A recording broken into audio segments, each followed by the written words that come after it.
I'm getting mad depressed since what happened. Can we all get a moment of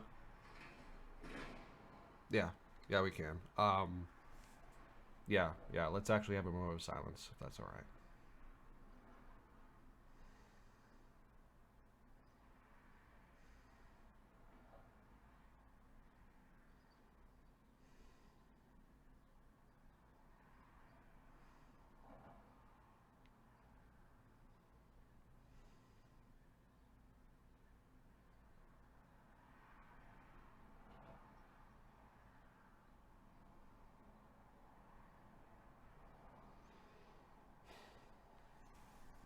All right.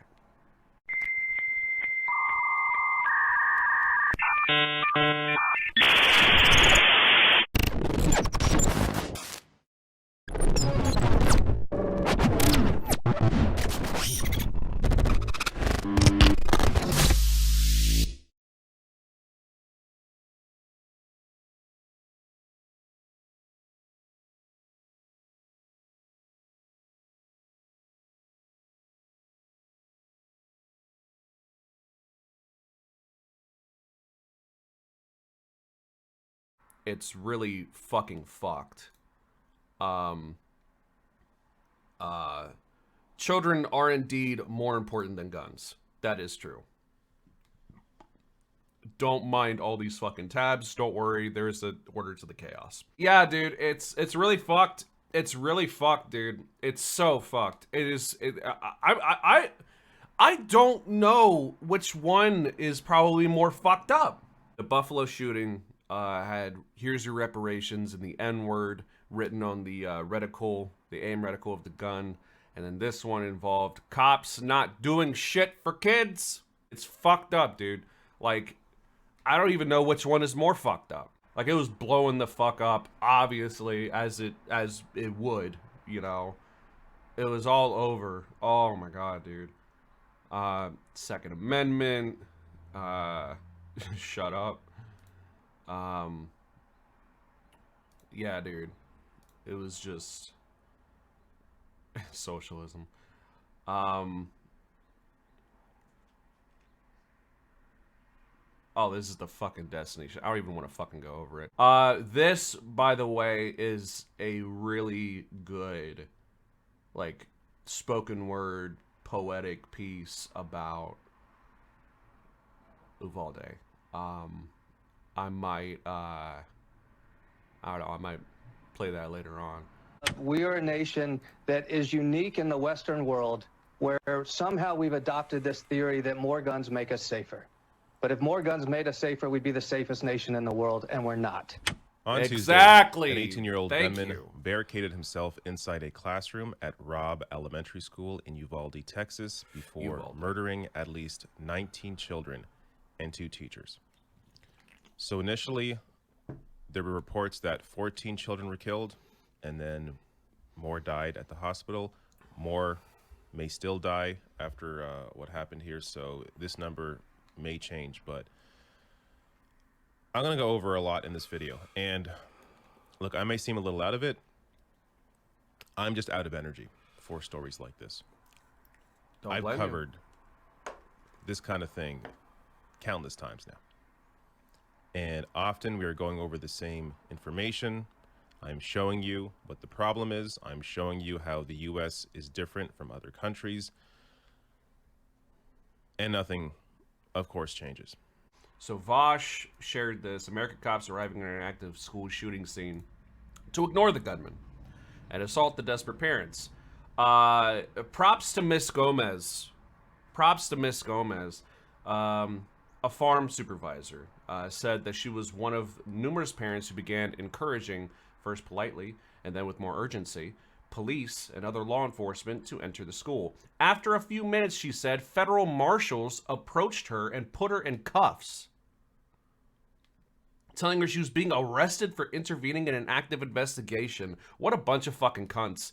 I swear to God, dude. Miss Gomez convinced local Uvalde police officers, whom she knew, to persuade the marshals to set her free. Around her, the scene was frantic. She said she saw a father tackled and thrown to the ground by police and a third pepper sprayed for being good and brave parents. Once freed from her cuffs, Miss Gomez made her distance from the crowd, jumped the school fence, and ran inside to grab her 2 children. She sprinted out of the school with them. She saved her fucking kids. Holy fuck, dude. And these motherfuckers were what? Were what? They were jerking off in the fucking hallway. They weren't doing goddamn dick. Nothing. They were doing nothing, dude. So I'm going to go over that as well. Who's to blame here, at least who's partially to blame for what happened here. But just forgive me if I seem a little out of it. I often wonder why I do this. When I hear stories like this, when I know I have to cover something like this, I question, why am I even doing this? Yeah. And ultimately, I do this to inform people. So I'm here to bring you information to hopefully help to educate you as to why this keeps happening, why the U.S. is an outlier.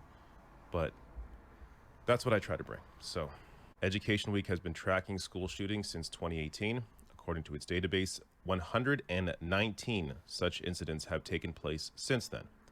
There were 27 school shootings with injuries or deaths this year. Jesus. 27 this year alone. Oh my God. So they track school shootings as a firearm is discharged and where any person except the suspect has a bullet wound resulting from the incident.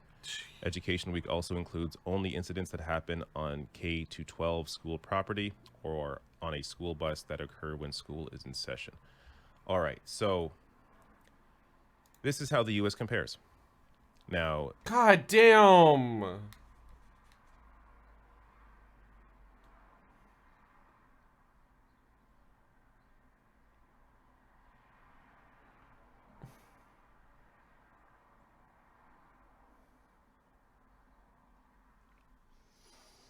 Oh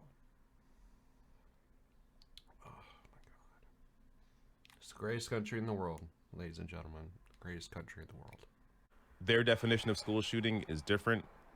This definition here is if a weapon is discharged, but you have here this year alone, in terms of just weapons being discharged on or near a school, the U.S. is at 288. Every other country, of course, nowhere close.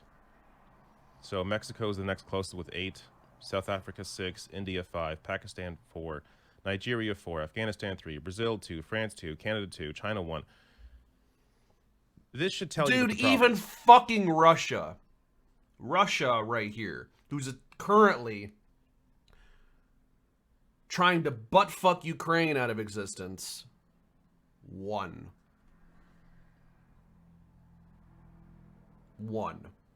The issue isn't TV and movies. Canada, we have the exact same TV and movies.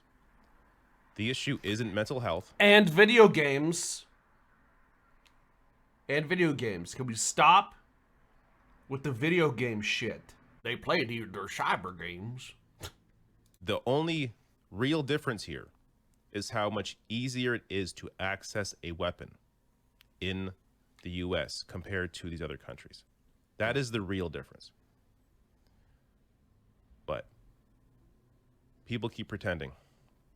People in positions of power keep pretending it's video games, it's movies, it's culture, it's mental health. And by the way, the same people, I'm seeing these dipshits, these Republicans talk about, oh, it's mental health. Do you support Medicare for all? Do you support guaranteeing free mental health for everybody in the country? Thank you. God damn it, Dave. Put your dick in my mouth. See, these motherfuckers always end up spouting out that, especially, oh my God, especially Republicans, especially. See, here's the thing, okay? This is I'm sorry if I end up blackpilling everyone, okay? But reality check, bitch. Let me slap you with some, okay? Republicans, this is when a school shooting happens. When a school shooting happens, Republicans will say it's mental health. But that's the only time they ever talk about mental health. Ever. No proposals or anything either, by the way. No fucking solutions. And the Democrats will say it's probably both mental health and guns. But Medicare for All is never put on the table, and they fundraise off of it. It's just like I said in Tofu's chat the other night when we were talking about it, you know? When the cons spray, the Dems fundraise, you know? Like, it's a fucking game to these people, okay? It's a fucking game. They don't care. They don't give a fuck about you. They don't give a fuck about you. They don't give a fuck about you. They don't care. They don't give a fuck, dude. Because if they did, Medicare for All would instantly be on the floor. If they thought the reason was fucking mental health, which I'm sure is a big contribution. And it would at least put a dent in the frequency of mass shootings that occur in the United States. But really, dude, I'll give my fucking solution. I'll give my fucking solution. Dead in an elementary school in Texas right now.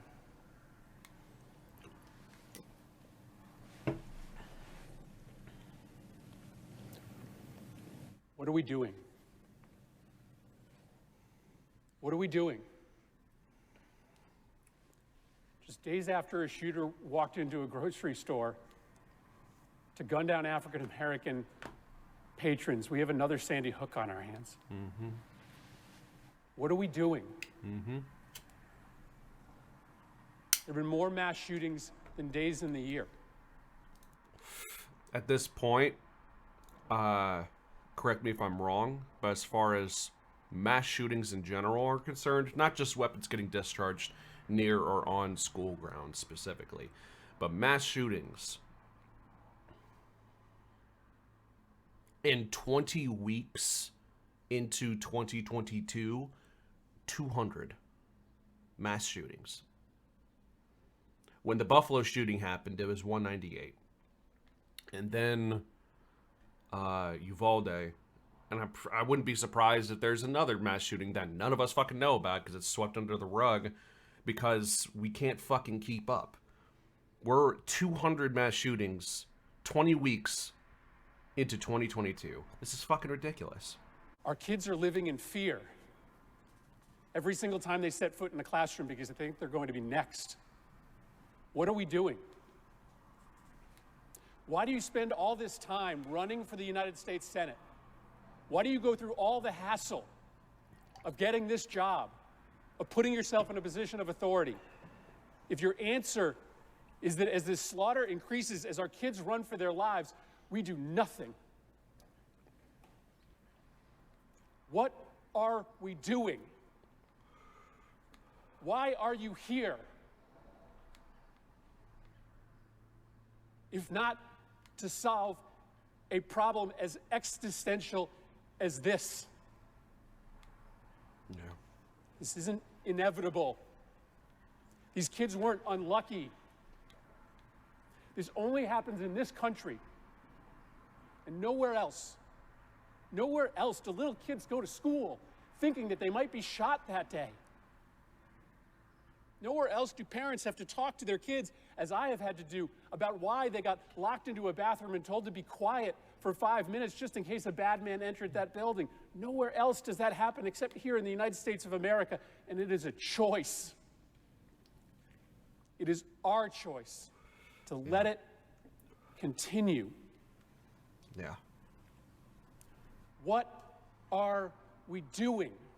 What Stephen McGrew, who heads the Texas Department of Public Safety, just described, Chris, as somebody who covers this for a living, is, I would say, the greatest failure in modern American law enforcement history as it pertains to an active shooter, period. What he described was an incident commander or a situation where, and he says he doesn't know whether or not this incident commander, the person who is the chief of police for the school district, this is his primary job, is the safety of this school. What he says is he made the conscious decision not to enter the classroom while students, as you described, children, as you described, were calling 911. On one particular occasion, around either 12:43 or 12:47, that caller was begging for the police, saying, "Please send police now." Earlier than that, at 12:16, a 911 caller told the operator that 8 to 9 students were still alive. At that point, a member of the law enforcement community was clearly aware that there were children that were alive inside that classroom, and the decision was still not made. We do not know, and he said he did not know or could not share the information as to whether that information was ultimately relayed to the incident commander, who was that chief of police for the independent schools district there. But what we do know is that we had somebody who was armed a tremendous amount of ammo. By the way, we have to discuss Extraordinary. that. 1,000. Oh, I hate this line. They already had standing orders to breach the door. As per their protocol in an active shooter event, the officers there should not have waited for orders to enter. Yeah. 40% of this town in Texas's budget is dedicated to this police force, and you know, they did nothing. It appears to really, or they were not willing to risk anything in trying to stop this guy. Despite having the training, the requisite training for this exact situation, New York Times. And despite the fact that, guess what, motherfucker? It's your fucking job. You signed up for it, bucko. Get the fuck in there. Get shot. You signed up for it. You signed up for it. You went through the academy and everything to become a cop, knowing that there is a percentage that in your town this could happen and you would be called to take care of it. But that's not what goes through their mind. What goes through the mind is, oh, I could beat up black people for nothing. Cops in Uvalde had done preparations for a school shooter situation, and they still were seemingly wildly inadequate in their response, if not negligent. And you know, and I vacillate, and again, we'll talk more with Heather about this. I vacillate going back and forth between, you know, sort of, obviously there should be anger at the police, but there also should be sort of like a broader lesson, which is, you know, the whole notion of like good guys with the guns, like, you know, they don't want to get shot either, because this guy's holding multiple, you know, not quite military grade. The ammo-sexuals don't need to email in, but enough that the you know, these weapons intimidate cops. The party that yelled "Save the Children" are defending cops that did not save them by valuing inanimate metal weapons above saving innocent lives. Animate innocent lives. Teachers and parents actually took action. Yeah. And kind of like Harundo pointed out earlier, the police force have been infiltrated by fascists who don't give a shit. Or worse than that, have had their brains poisoned, more likely than not, by rhetoric of teachers are trying to groom my children to be gay or trans.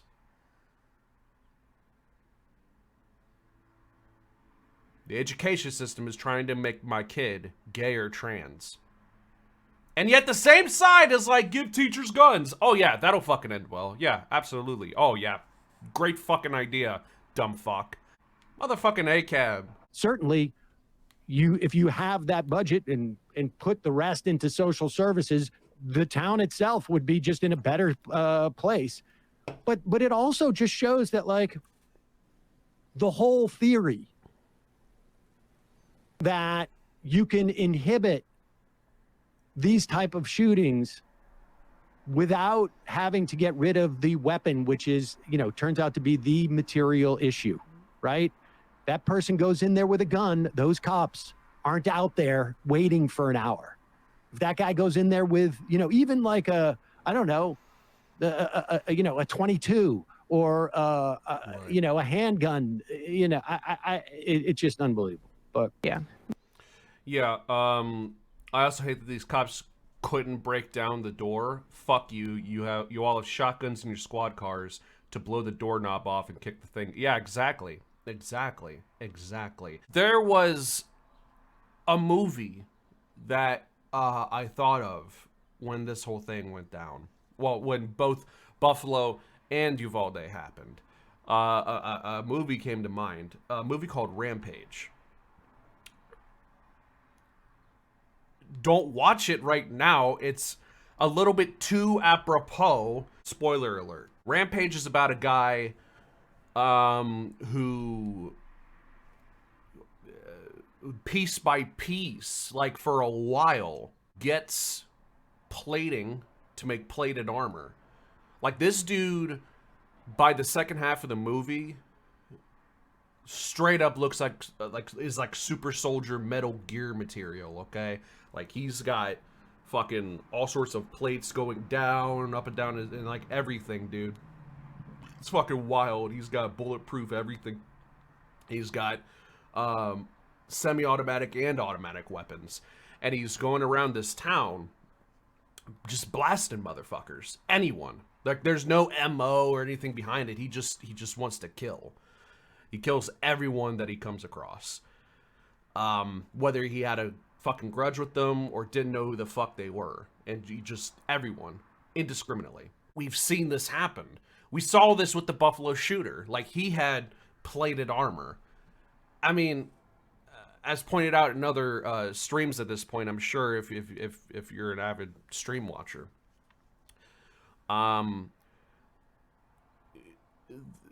The security guard at Tops Market took a shot at the guy. More balls than the Uvalde police. And actually hit, but unfortunately, you know, didn't do anything because he had fucking plated armor. You know? Fucking shot the guy. And it's like, this shit is not just, it's not just fucking fantasy land. Like, these people can do this shit. I'm not going to talk about basketball. Nothing's happened with our team in the last 6 hours. We're going to start the same way tonight. Any basketball questions don't matter. Since we left shoot-around, 14 children were killed 400 miles from here. 19. 2 teachers. And a teacher. And in the last 10 days, we've had elderly black people killed in a supermarket in Buffalo. We've had Asian churchgoers killed in Southern California. And now we have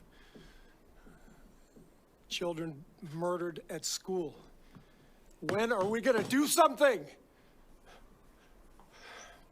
I'm tired. I'm so tired of getting up here and offering condolences to the devastated families that are out there. I'm so tired of the, excuse me, I'm sorry. I'm tired of the moments of silence.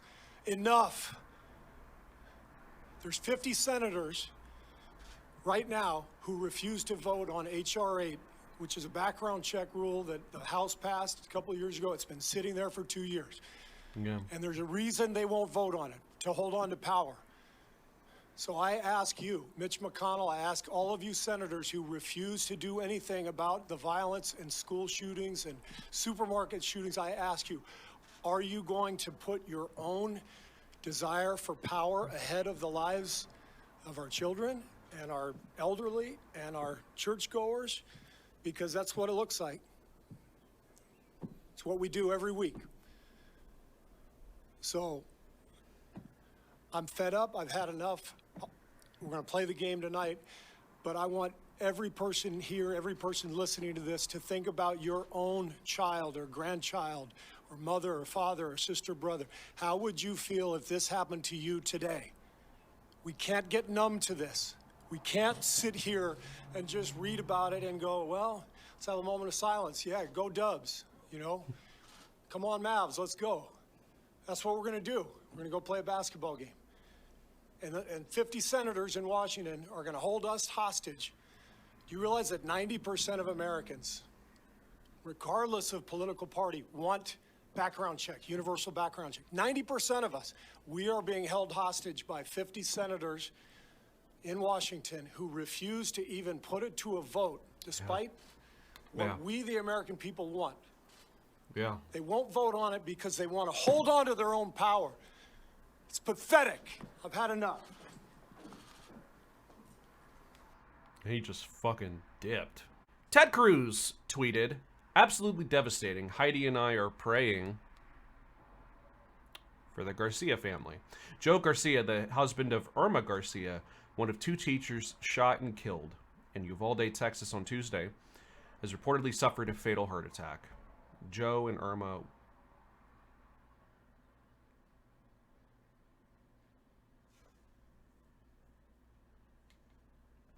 are high school sweethearts and married 24 years.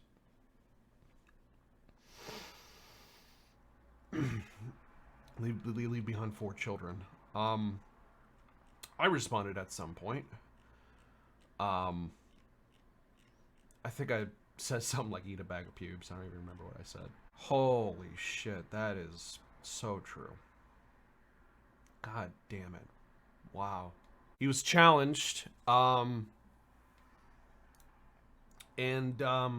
really want to say, I really want to praise the reporter, the journalist who actually had fucking balls, unlike most mainstream news media.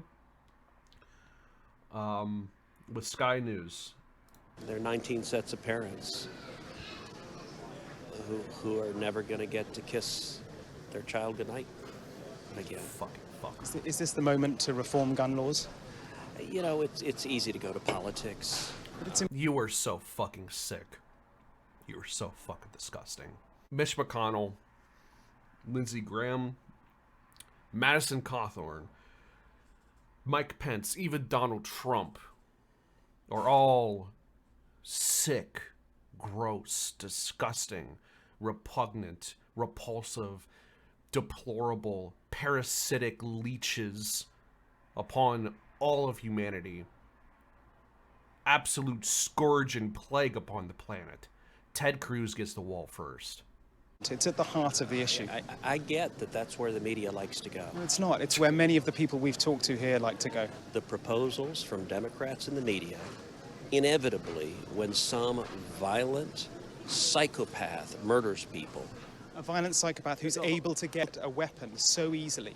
18-year-old with 2 AR-15s. If you want to stop violent crime, the proposals the Democrats have, none of them would have stopped this. But why does this only happen in your country? I really think that's what many people around the world just, they cannot fathom. Why only in America? Why is this American exceptionalism so awful? You know, I'm sorry you think American exceptionalism is awful. Oh, shut the fuck up.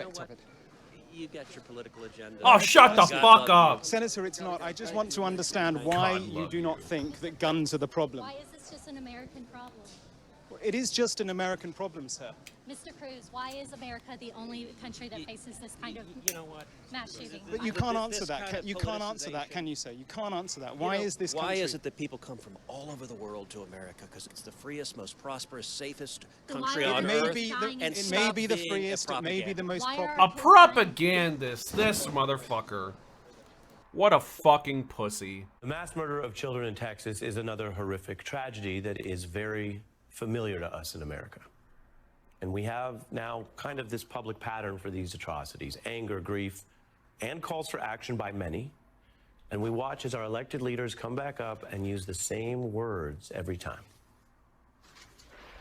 Hillary and I are profoundly shocked and saddened by the tragedy today in Littleton, in Southern California, by the news of the shootings at Virginia Tech, Roseburg, Oregon. It's an elementary school in Newton, Texas, Parkland, Florida, Michigan. The prayers of the American people are with you. We are praying for them. Laura and I and many across our nation, our entire nation, with one heavy heart, is praying for the victims and their families. Plenty of politics in life is scripted, but when the script is this easy, familiar, when it melts into a kind of Baroque set of talking points for the murder of children, that is one among many signs that we are getting something wrong. Wow. Oh, wow. Wow. I gotta applaud mainstream media actually right now. Wow, that I'm very surprised that they are willing to call. Wow. And those are just the ones that, as I've said to you, because I try to be very straightforward, are considered, in the grim math, big enough body counts. If you widen out to the stuff that doesn't make the national news, over the past 5 years, there have been over 100 school shootings with a fatality. This year, we've had 27 school shootings. I'll admit to you, as a newscaster, most of them don't make the nightly news on most of the newscasts. Yeah. And then when there is one that is quote unquote big enough, we go into the cycle. A kind of a grim and gruesome ritual that we in the press do acknowledge. President Obama referred to this dynamic all the way back after a mass shooting in 2013. It ought to obsess us. It ought to lead to some sort of transformation. Yet here in the United States, after the round-of-clock coverage on cable news, after the heartbreaking interviews with families, after all the speeches and all the punditry and all the commentary, nothing happens. When people say to me, I watched some of it, I read some of it, I saw the alert on my phone, and then I had to look away, I get it. But when is it negligent to allow this process to become so normalized that we check a box and then look away? And is there another way to change this ritual and discourse that kicks in after these mass murder tragedies? We brought in someone to think about this with us. Michael Hirschhorn is an Emmy Award-winning TV producer, a magazine writer, and also a progressive activist. Thanks for being here. Oh, okay. Your thoughts? I wonder if this is a moment for less emotion and more cynicism. I mean, I went back and I looked at how Democrats responded to this 20, 25 years ago, 30 years ago, and it was much more strategic.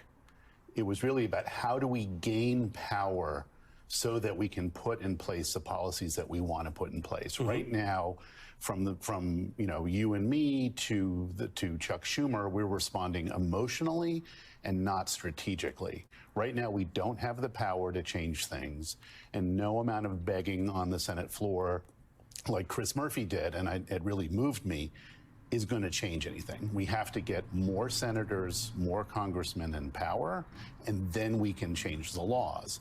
In order to get more senators and more congressmen in power, we have to think much more politically. And one of my problems with the Democrats in general is that they've lost that ability to think politically and think strategically. Just to be clear, you're speaking as a progressive who supports Correct. Gun safety measures, and your problem with the Democrats is that sometimes you think the public message to concerned parents and others is what?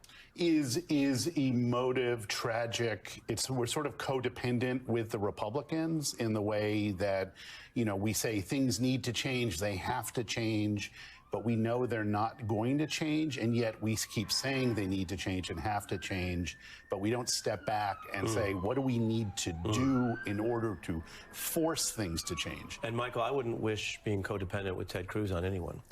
You got it. Right. Briefly, The Onion, which is a satirical site, has been actually rerunning this headline after every big shooting. This is just the screen grab, but what it says, I want to read out loud, is, quote, "No way to prevent this, says only nation where this regularly happens." That's actually, like, kind of fucking genius, the way that they do this. Because, like, yeah, sure, here it looks a little different, but then it's literally the same headline. And the same, it's all the same, except for Indiana, Colorado, Georgia, and the amounts of people dead or injured. But it's the same. It's the same. They literally just copy and paste previous, because the Onion, when the Onion is real, yeah. Unironically, I don't entirely subscribe to this, but in recovery, in our sobriety Bible, quote unquote, if you will, that we call the Big Book, it says in there, do I just, hang on a second, how about this? Let me help you out real quick. This is the thing that conservatives especially need to understand, okay? So, I don't entirely agree with this paragraph, especially the way it's worded. Even the person who originally wrote this as an addition to this didn't like how people interpreted it. Now, again, I don't entirely agree with this, but I think conservatives probably should hear this.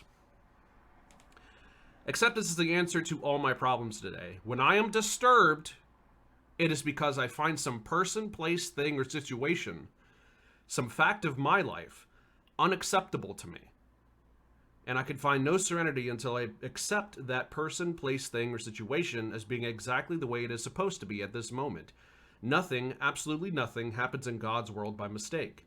Until I can accept my alcoholism, I could not stay sober. Unless I accept life completely on life's terms, I cannot be happy. I need to concentrate not so much on what needs to be changed in the world as on what needs to be changed in me and in my attitudes.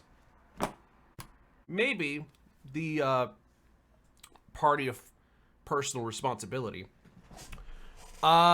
needs to, you know, look at their own lives instead of just projecting out on everyone else. That sounds like conformism. No, and that's why I don't entirely agree with it. Entirely. Italics on entirely. Because people can definitely become docile from that type of thing. And it definitely does have that religiously indoctrinating element of like, you know, we'll just accept it as the way it is and you'll be happier and find peace. But like, that's not exactly the case. Yeah, I'm totally just going to accept someone literally kicking me in the face repeatedly while I'm on the ground. Or else I'm not going to find peace in my life. Yeah, totally. Yeah, that's totally going to work. But it does point out the way that projection kind of works. Conservatives especially are like... It's all just them being completely constitutionally incapable of being honest with themselves. And that's all it comes down to. There is no self-honesty with these people. And they need to look within themselves. They need to do some self-investigation in their values and their ideals and their principles and their perception on life, the world, and the universe around them, and their role in all of it. Cast aside their egos, their fragile baby boy egos, and go with the truth.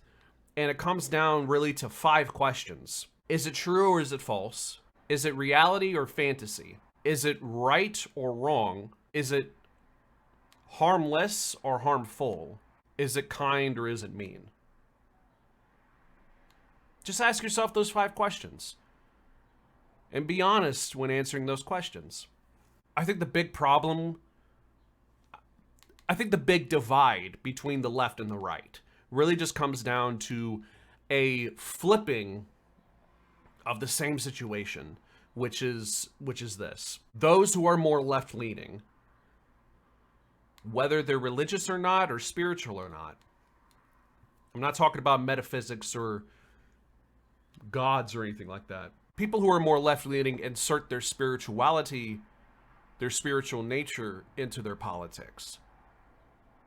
And people who are more right-leaning insert their politics into their spirituality. Which doesn't get you spirituality, it gets you religion and dogma. Does that make sense? They can't think to themselves,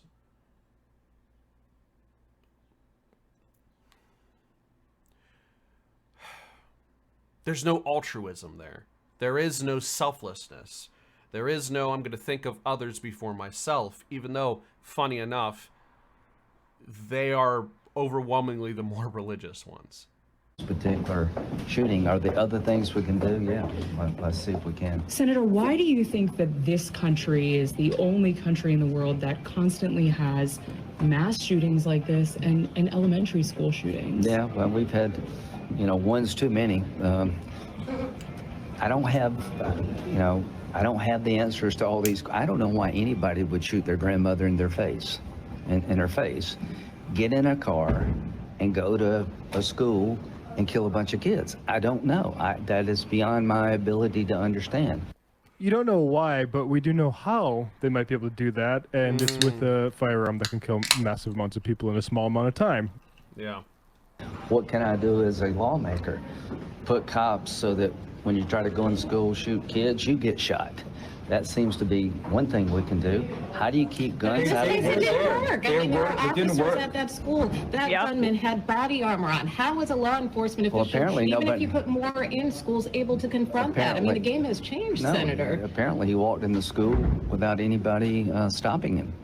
How did he That's get false. So yeah, we're at a point where there's a bunch of different lies that the police department has said. The body armor thing seems to be unconfirmed. Like he was wearing some sort of thing that may have looked like body armor. But he And wasn't wearing this clip was, I think, probably like around 18 to 24 hours old. So, but what Yeah. he's saying here is false. It's unclear. Like the police department is saying that the school resource officer engaged. Yeah. They They keep saying engaged.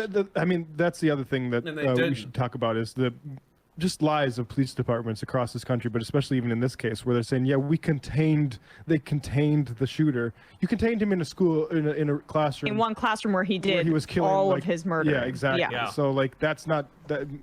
I don't know what the word contained means, but maybe we need to send cops back to read some dictionaries or some shit. Right. School. Where was the law enforcement officer to protect entry to the school? So these are the questions I'd like to Do you think we have too many guns in this country? I think we have plenty of laws on the books about owning guns. We have red flag laws throughout the nation. Sometimes they work, sometimes they don't. But here's what I say to the Democrat colleagues. If you think we have too many guns... No, here's the thing.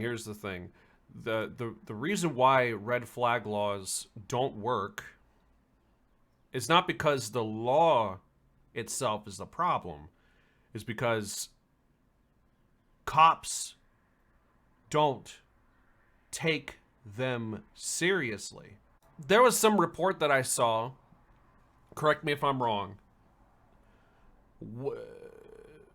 wasn't this kid called Future School Shooter or some shit? Wasn't that like one of his nicknames or something prior to the shooting? Like it... Yes? Okay, thank you. I did want to misremember that. Okay. Wee-woo, wee-woo, wee-woo, wee-woo. Sounds like a fucking red flag to me. I mean, fuck, dude. Like what? Okay, listen. I'm gonna get vulnerable for a second. I might have told this story before. Wouldn't be surprised if I have. But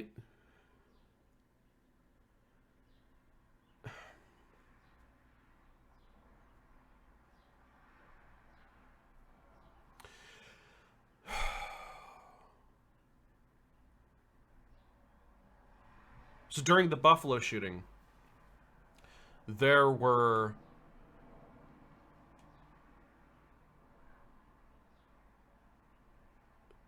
when we did the segment on the Buffalo shooting, I went back to the Oregon district shooting here in Dayton, Ohio. That happened in 2019. Again, this is like a 10-minute drive from my house. Okay? And when that went down in 2019, mind you too, Dayton was already ravaged by dozens of tornadoes, like, because we live in a valley. And tornadoes are not supposed to touch down in valleys. They rarely, if ever, do. But if they do, they just bounce around. They just bounce, and they're ping-ponging everywhere. And that's what happened. So Dayton was already fucked up over these tornadoes. And then this mass shooting happens. In Dayton's famous bar-hopping district, where plenty of music venues are packed, wanting to see local rock, punk, and metal shows. I played in a band in a few of those bars. When that shooting happened, it really rocked me. Yeah, that's fun. That's a good guess. I am a bassist. The Dayton, Oregon district shooting really rocked me because it made me think about when I was a teenager and I got expelled from a school in my freshman year and had to go to online school. I was being homeschooled. because I made a hit list.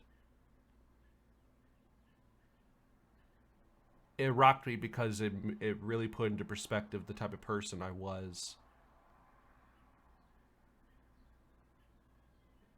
in my youth, because that could have been me if I hadn't gotten sober, if I hadn't changed, if I hadn't grown.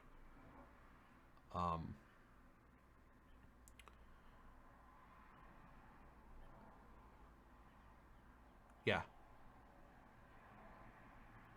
When I was a teenager, I was school shooter material.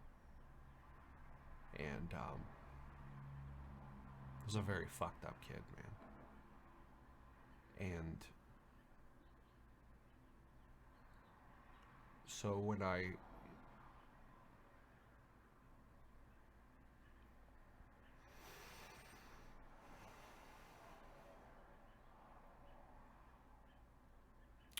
hear about shit like this, it takes me back to that place, and it makes me think about the person I could have been, and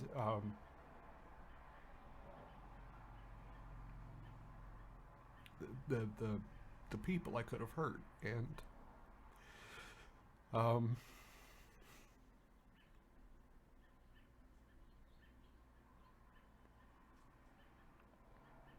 it saddens me that I would have ever thought that way, and it makes me grateful that I got sober, and that I worked on myself and grew and healed from traumas and pain that I'd felt, that I wanted everyone else to feel. I had so much hate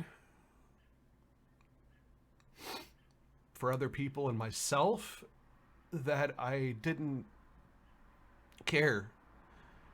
I didn't care. And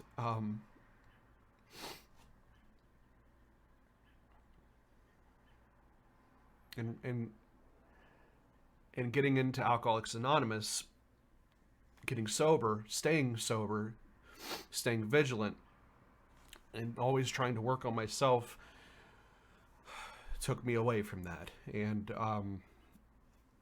so when shit like this happens, especially fucking school kids, man, like, it's just like,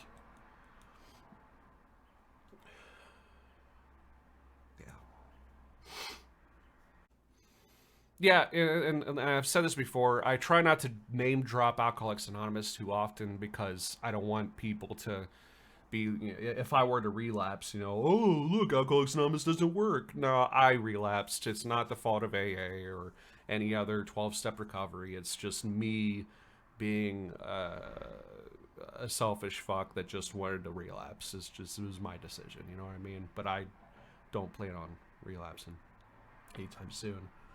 What I'm getting at is, like, this isn't me sympathizing with shooters or anything like that. It's nothing like that. It's just, it brings me back to that place of where I was, and it makes me realize, that these, especially younger people, like, they do need help. They do need help.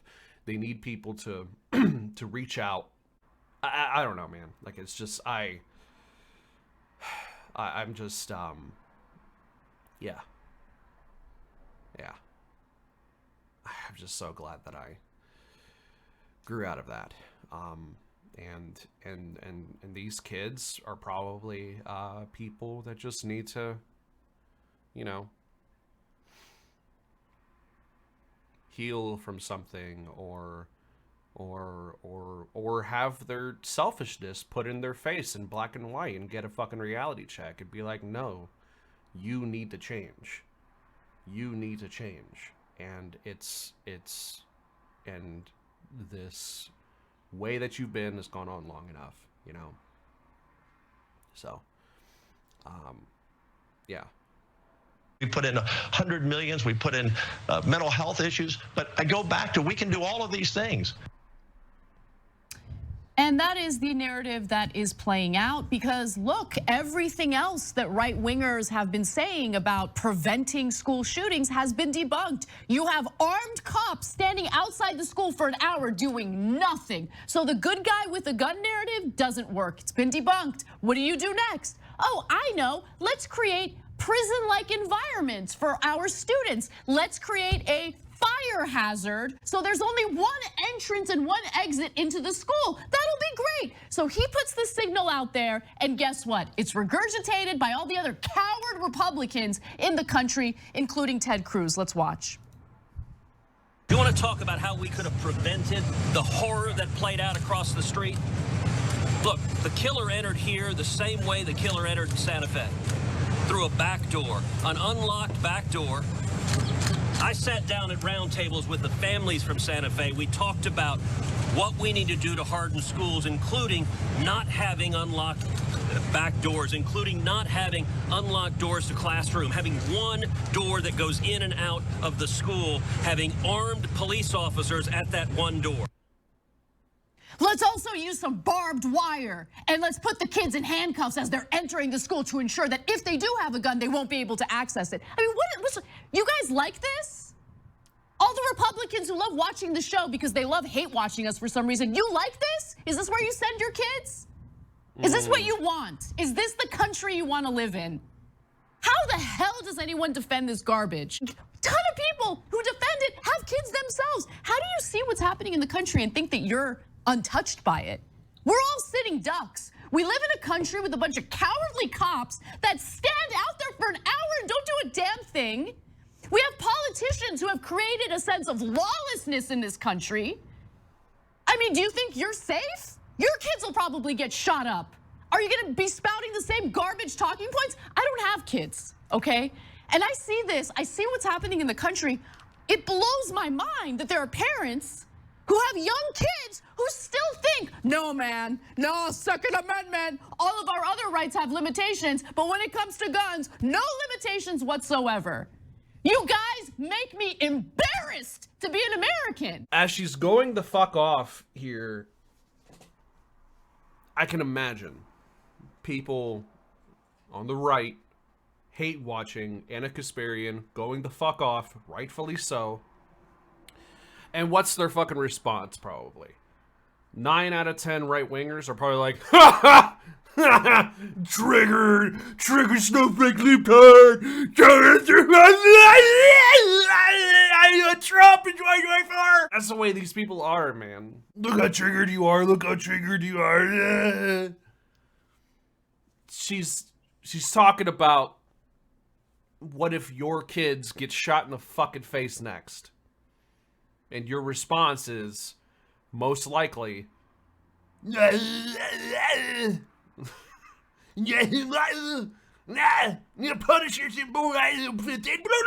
triggered women makes them stop thinking about substance. Yeah, true. While five-finger death punches booming in the back. Fucking true. It's always these thumbhead looking motherfuckers who have who are listening to like Five-Finger Death Punch and shit. You know, oh, this is metal. This is metal.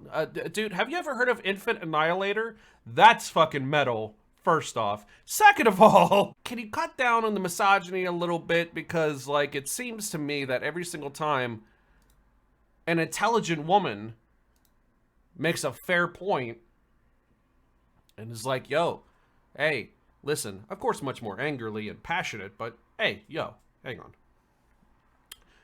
Your kids could be next. Do you give a shit? Do you give a shit at all? Like, can we just be honest with ourselves real quick? Can you be honest with yourself as a parent? What if your child was murdered in their school?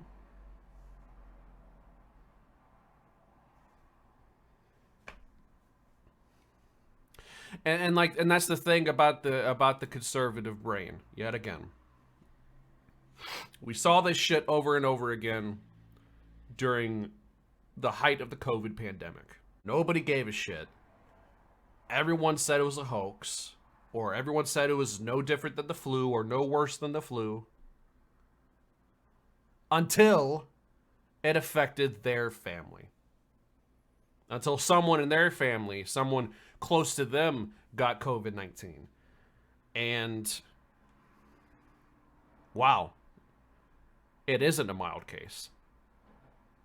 And it isn't just like the flu. And it isn't a hoax. They're in the hospital right now, literally on death's doorstep. Now I changed my mind. And you're lucky if even that happens. It's only when these motherfuckers are directly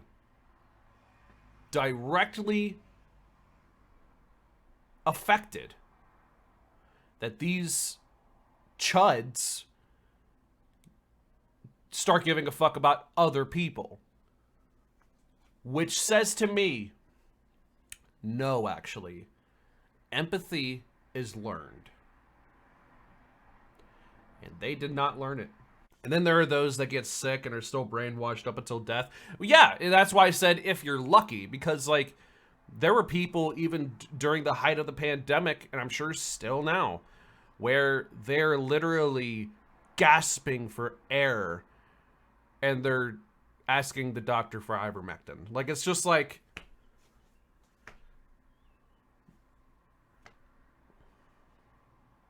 you brought this upon yourself, dude. Now, like, like at some point, the pandemic really taught me that my own empathy and my own compassion has a limitation.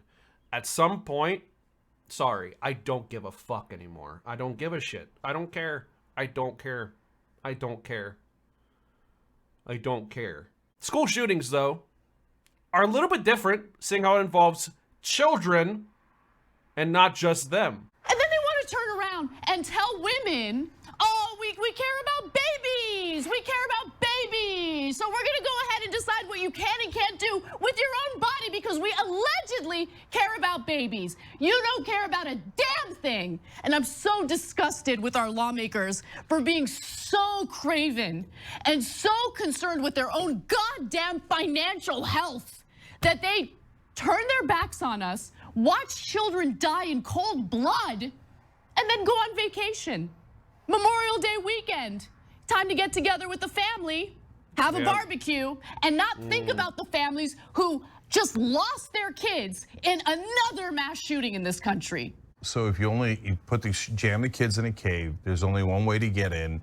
Everything else is locked down. They're in a maximum security prison, I mean school. And what if the shooter gets past the one security guard? Then it'll be near impossible for the cops to go in, especially because they're cowards. And they'll say, well, it could hurt me. I don't want to, I mean, your kids are dying. That's not my problem, especially if they're poor or brown. You know, so they'll use it as an excuse to not go into school. Because once you get past that one door, it's super easy to barricade it, as this guy did, with a door inside the school. Then they'll use that as an excuse. It's the world's worst idea, let alone the fact that we're sending our kids to like concentration camps because the right-wingers have to have their guns. Yeah. Guys, it's very literal. They're telling you, we care more about our guns than we care about your kids' lives. Which is why conservatives need dismantled and disempowered immediately from any amount of political authority or influence. Period.com, end of story. This isn't a debate at this point. You have proven through your rhetoric and your actions alone, conservatives, you have proven this isn't a liberal or left-wing or commie talking point. You, with your rhetoric and your actions and your words and your behavior, your policies, your bullshit, stupid as fuck, fridge temp IQ ideas, you have proven to the country you are not fit for any amount of authority. You abuse your power and you neglect other people who are not within your intersectional demographic. If you are not straight, if you are not white, if you are not Christian, if you're not conservative, if you're not in any semblance middle class, if you don't hate gays, trans people, let alone if you are,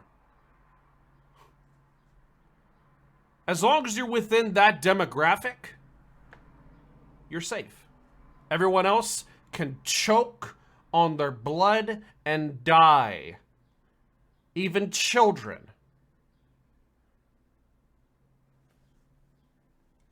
You have proven by yourselves, party of personal responsibility. Take some personal responsibility. Your party does not deserve to be a party. You have unearned that privilege. Call me authoritarian. I don't give a fuck. I don't care. I don't care. I don't give a fuck. I don't care. They are the enemy. They are anti...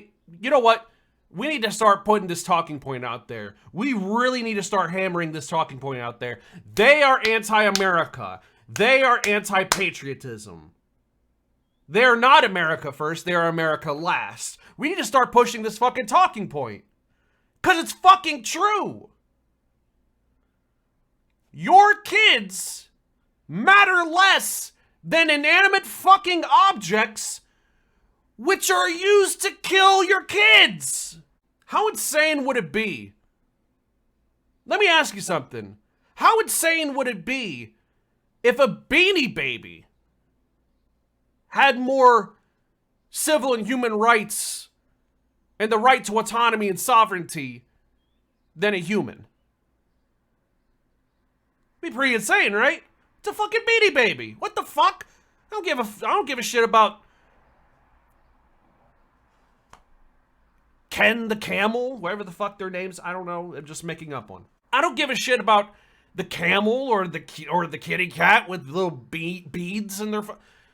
It's an inanimate object. It's something to cuddle with in your sleep. But what about Timmy? Jeremy? Actually, I just realized Jeremy is a really good reference. Isn't there a Pearl Jam song called Jeremy? Anyways, look up what that song's about. If it's insane for Beanie Babies to have more rights than people, then why the fuck do guns have more rights than children? Why? Why? All guns matter, right? We would rather have hundreds of kids murdered throughout the year with assault weapons than lose our hobby. Because it's not for hunting, it's not for self-defense. An assault rifle is so some right-wing jagoff can go into the woods and be like, yo, like you think he's Rambo and get off on it. And he knows that it kills the kids. He doesn't care. Look, a lot of the right-wing are sociopaths. So if you told them, oh my God, Cenk, thank you. Jesus Christ, I was waiting. I have been waiting for you to say that. Don't get me wrong, I have liked plenty of your other takes, but they always fell short to some degree, and you just made up for it. Can we hear that again? A lot of the right wing are sociopaths. Save the guns. Save the gun. Hey, hashtag save the guns. Hashtag save the guns. Jesus Christ, I'm gonna tweet that shit.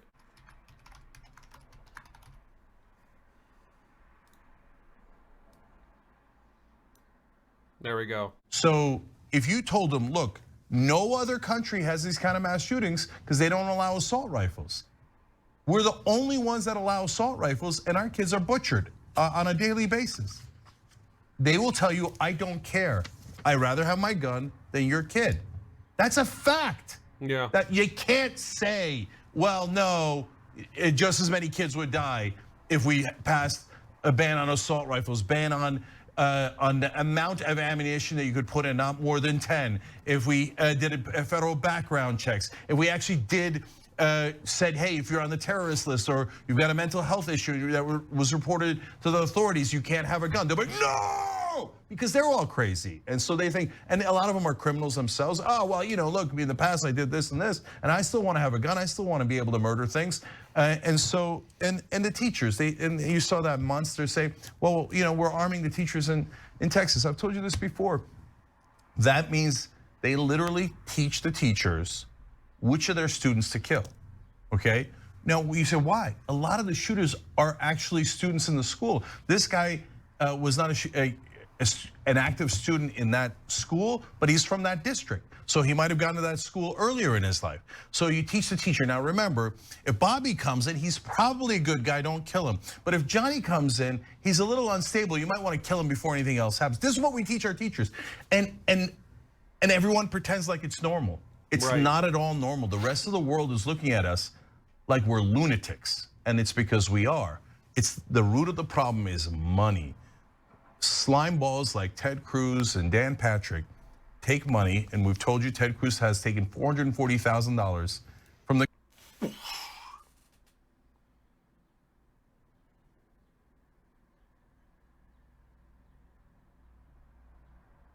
Oh my God.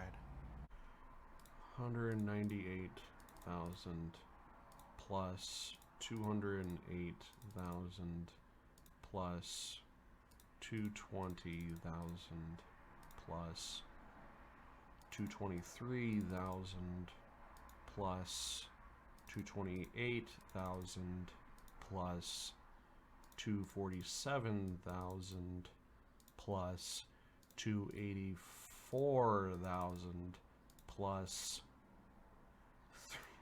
340,000 396,000 442,000.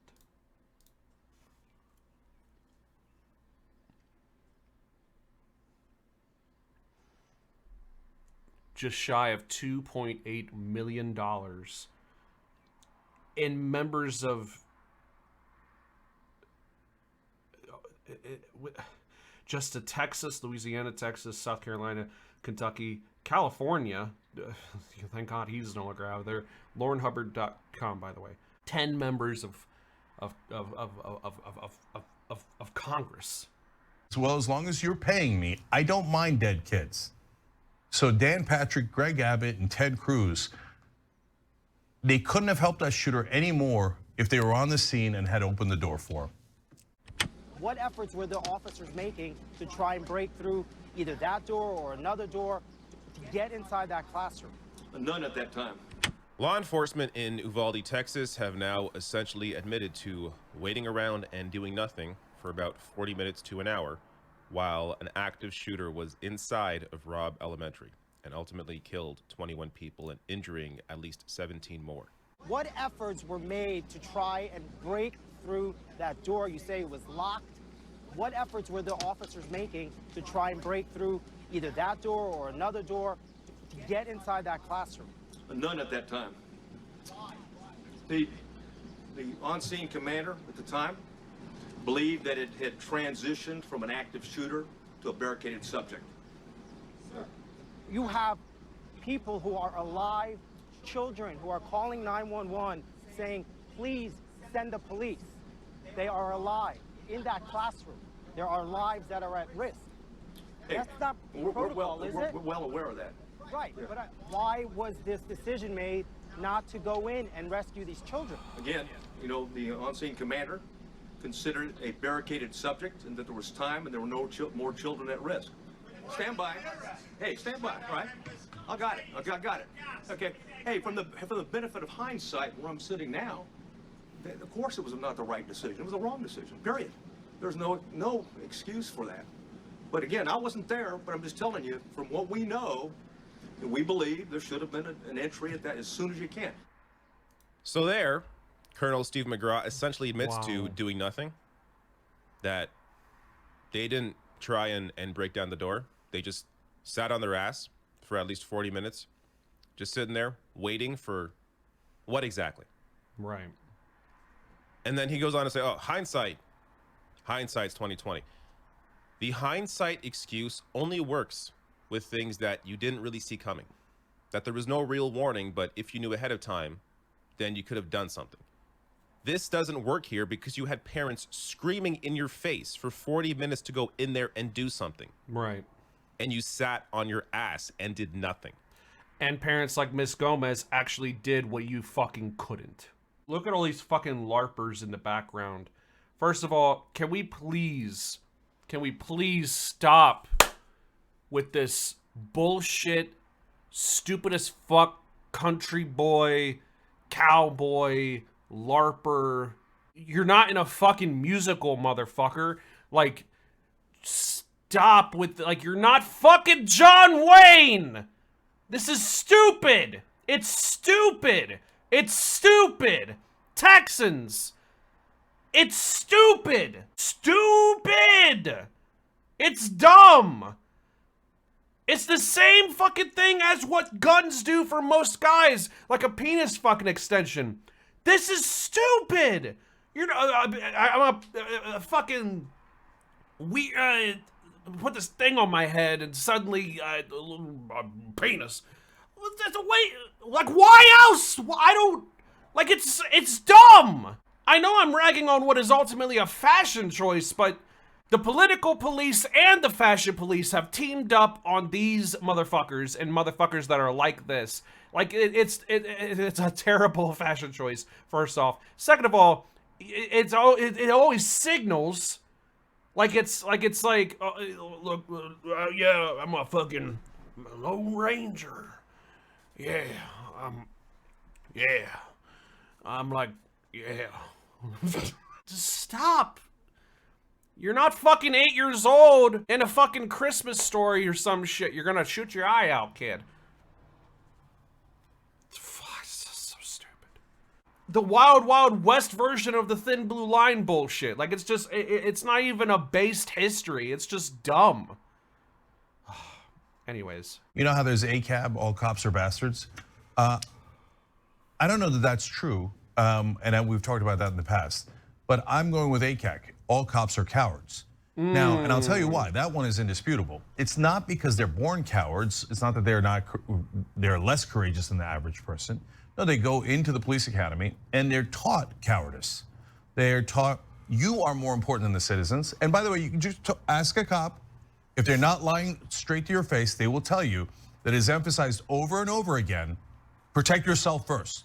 Protect yourself first, which is the exact opposite of what we should be training them. The whole point is you're a cop that is there to protect and serve the community. Supposedly. And you're supposed to prioritize the citizens above your own safety. That's the whole point of a cop. It's like telling a fireman, no, don't rush into a burning building, you gotta protect yourself first. Well, then you could never do your job, right? Right. But we accept it as normal. They say it all the time. Cops will openly say, we gotta protect ourselves first. Well, then you're a coward and you weren't born that way. You were taught you must be a coward. Can I jump in really quick? Because something that I've heard repeated over and over again in regard to the actions of the police in this particular school shooting is that following Columbine, the training indicates that they are not supposed to wait. So I keep hearing that from, intelligence officials who do their interviews on CNN. I don't believe them at all. Yeah, I question that. I really do. No, there's no way that's true.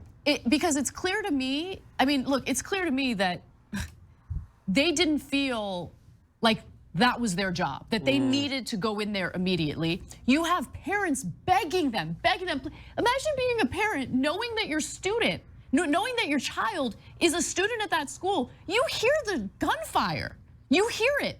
And the cops are standing there. By the way, they were waiting for Border Patrol to show up and help them out. Why? There's like 1,000 of you there. We see it on video. There's like dozens of guys with massive weaponry, but they've been taught to be cowards. So they're like, what? There's gunfire in there.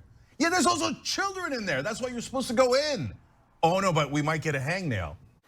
Pass the mic to Lieutenant Governor Dan Patrick.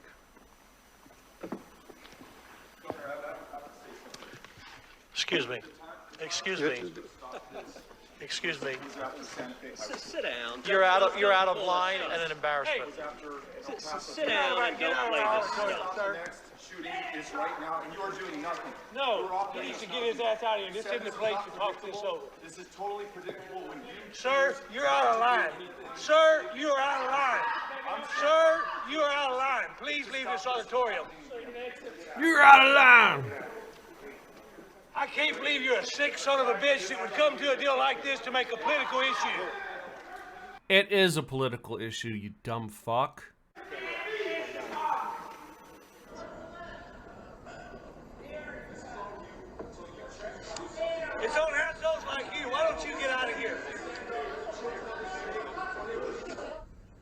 we need all Texans to, in this one moment in time, put aside personal agendas, think of somebody other than ourselves, think about the people who are hurt, and help those who have been hurt. This right. How about you start with yourself? It is absolutely wrong. In fact, it is insane. The governor talks about mental health. It is insane that we allow an 18-year-old to go in and buy an AR-15. What the hell did we think he was going to do with that? This one is on us. And what do you say to Texas Governor Greg Abbott, who says now is not the time to make this political? Now is the time to stop the next shooting. Right after Santa Fe High School was the time to stop the next shooting. Right after El Paso was the time to stop the next shooting. Right after Midland, Odessa was the time to stop the next shooting. And in each case, we say this isn't the time. Now is the time, like literally right now. That's why I'm here. That's what we want as a state. That's what I want as a parent. I've got 3 kids who are in high school and middle school and elementary school. That's what they want. And I face their judgment and my conscience and ultimately my maker for what I do when I have the chance to change this. And I'm going to do everything in my power to change this. And I am not alone. The majority of Texas is with us on this right now.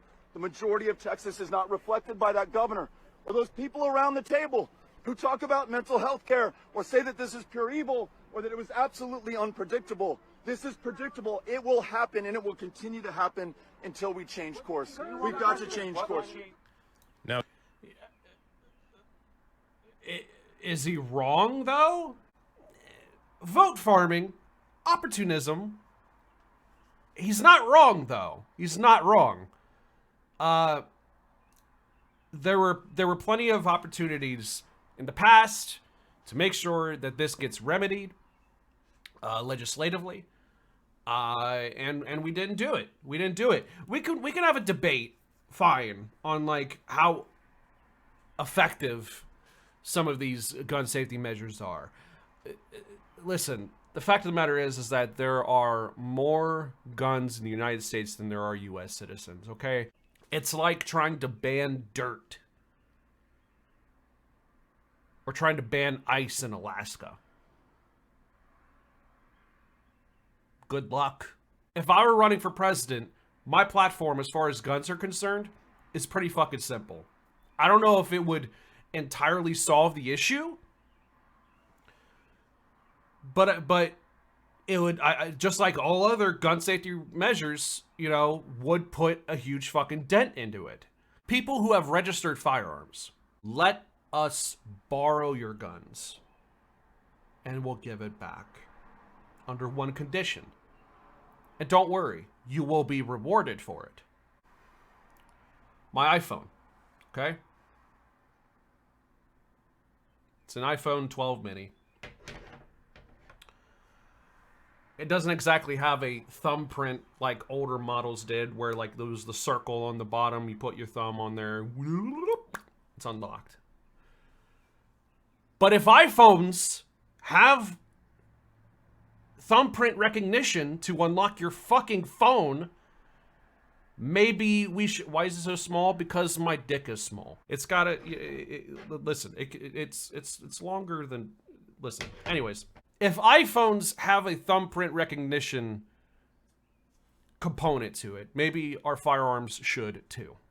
Everyone who has a registered firearm, registered because unregistered is the black market. It's an illegal firearm. That doesn't cover. That isn't covered under this idea. And I recognize that. It's not going to completely solve it. But there are quite a few registered firearms. And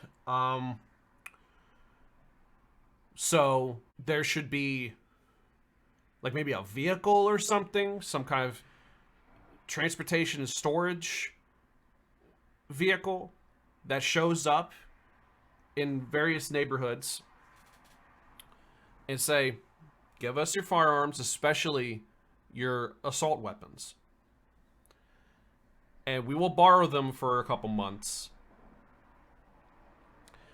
and we're going to attach a fingerprint, thumbprint attachment to the gun to where it will not fire, it'll lock up and be perma safety mode until the correct thumbprint belonging to the registered owner of that registered firearm is detected.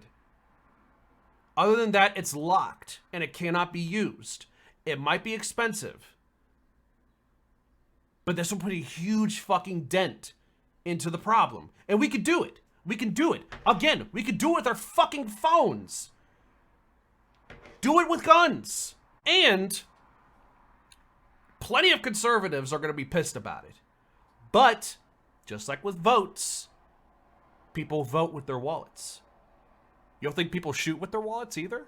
If you give us your gun and let us attach a thumbprint recognition component to the gun, we will give it back to you once that is completed. And then guess what? The following year, would this fingerprint ID lock have a live component, or would it be on par with a phone? That is a good question. Again, this is honestly like this isn't a fully fleshed out idea, mind you. This is just an idea that I've had. There are probably some things about it that could have some loopholes into it, or it isn't fully fleshed out. But it's just in general an idea that we could at least focus on and see how we could perfect it and get it to work universally. And then the following year on your tax return, guess what? We double your tax return de facto. If you do this, and only if you do this, your tax return gets automatically doubled. Oh, wow, your tax return next year was supposed to be $2,500 or some shit. Wow. Looks like you're getting $5,000 just for adding this extra safety feature to your gun. So that way your kid, like in Michigan, do you remember that shooting? Like in Michigan, where it was the kid getting the parent's gun and going to the school and shooting it up. Boom. You could give a tax credit per firearm. Yes, that's another solution. These people, so often people vote with their wallets. Why not shoot with your wallet? We will reward you financially if you allow us, in some way, we will reward you financially if you allow us to do this with your guns. There could be loopholes and there could be things that we could do to perfect it and make it a better idea. But as like a centerpiece of the idea, like as a blueprint, you know, we could do something like that, and you know, it wouldn't solve the problem, but it would lessen the likelihood. You know what I mean? There are ways to get a gun if you really want to get a gun, no matter what. You know, it's going to happen because we've allowed it to be normalized in this country. Like, this is the consequence. This is what happens when you don't take immediate action to do the right thing instead of listening to your fucking donors and shit from the NRA. This is what happens. This is the consequence. Now we have a toxic gun culture, and it's their fucking fault. Also, no 18-year-old should be able to buy an AR-15. Yeah, no. Okay, so I don't know if it's everywhere in Ohio or everywhere in the U.S., but in Ohio, smoking, you can't buy cigarettes until you're 21. You still can't drink until you're 21. You can't purchase a firearm, period, until you're 21. What are your thoughts on limiting speech or media about mass shooters? That would depend on the nature of your question. I don't know exactly what you mean. I am farting up a storm right now. Experts say that repeating their name, showing their photo, or the aftermath increases copycat. Oh, yeah. So like Tech said, glorifying. No, I mean, yeah, popularizing is another, but yeah, no, it is glorification. No, yeah, it's not probably their intention, but yeah, no, totally.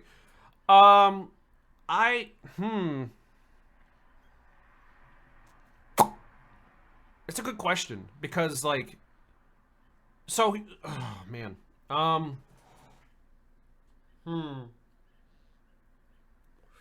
Right now, you have 24/7 news media cycles jerking over the latest mass shooting for weeks. It's almost like they want it to happen again, so they, yeah. I mean, I don't know if they, I don't know. Oh, man. I almost said, I don't know if they want that, but then again, Republicans place more importance on metal contraptions than children's lives. So, maybe. So here's the thing. So that is true. If you talk about the mass shooter, whoever it is, wherever it is, whoever's affected, it could very well, and it has before, influenced copycats. But if you don't, then are journalists fulfilling their journalistic duty? Because, like, these types of things, like, here's the thing. Okay, I have a solution for this. Or more of like, I heard a solution to this. I think from now on, anytime a mass shooting happens, we show the photo, we say the name, we recognize who did it, but there needs to be an added component. Give us the facts, tell us what's going on, but call them cringe. Make fun of them! Make fun of them! Make fun of them! Make them out to be fucking losers. Make them look stupid as fuck to everybody who wants to be cringe.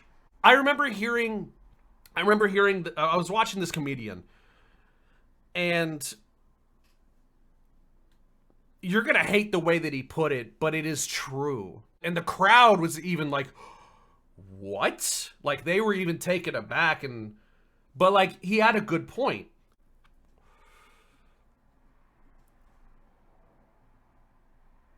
Don't judge me or anything, but why does the media always make it out like it's low-key tight? Like, why does, like, anytime a mass shooting happens, I just hit my mic, my bad. Why is it that every time a mass shooting happens, like, they make it sound kind of cool? You know what I'm saying? Like, there's an active shooter.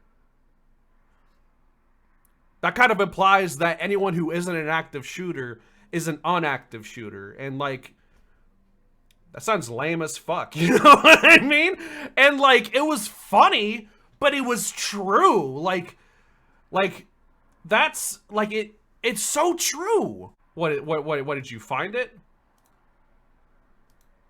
You know the guy! Yes! Oh my god! Am I allowed to show this? So hard to fathom and to see this shit. And on top of that, like, I don't understand the language around these shootings. Because when the shit happens, like, why do we make the shit sound low-key tight? And before you judge what I'm saying, just listen. Just shut the fuck up and listen. We make it sound tight just by the language that we use. Like, when somebody go shoot some shit up, what we call them? An active shooter. I don't know about you, but that shit rolls off the tongue a little bit too well. It sounds kind of tight, you know what I mean? Like, if it wasn't already taken, active shooter would be my rap name. I shit you not.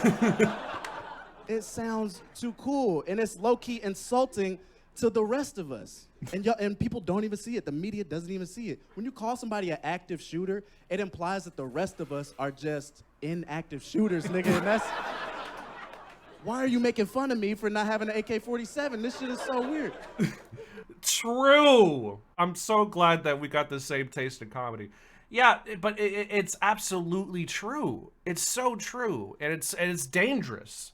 Just hours after 19 children and 2 teachers were murdered inside of a Texas school, Republican Texas Governor Greg Abbott decided to attend a fundraiser at the private home of one of his top donors.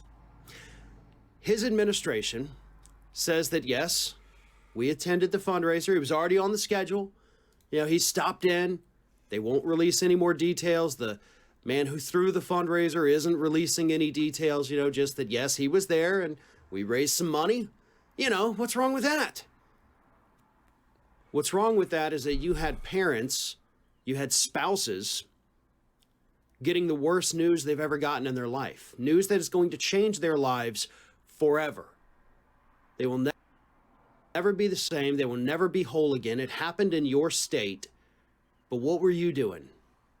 Well, I think Beto O'Rourke said it best. You were counting dollars while they were counting bodies. Because that is exactly what Greg Abbott was doing. And it's not like Greg Abbott needs the cash either. He is way ahead in fundraising, sitting on tens of millions of dollars.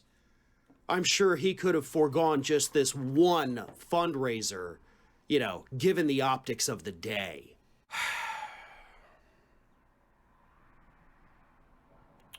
So, Paul Gosar shared a picture of a trans girl from Reddit that was circulating across 4chan and various other anti-trans forums.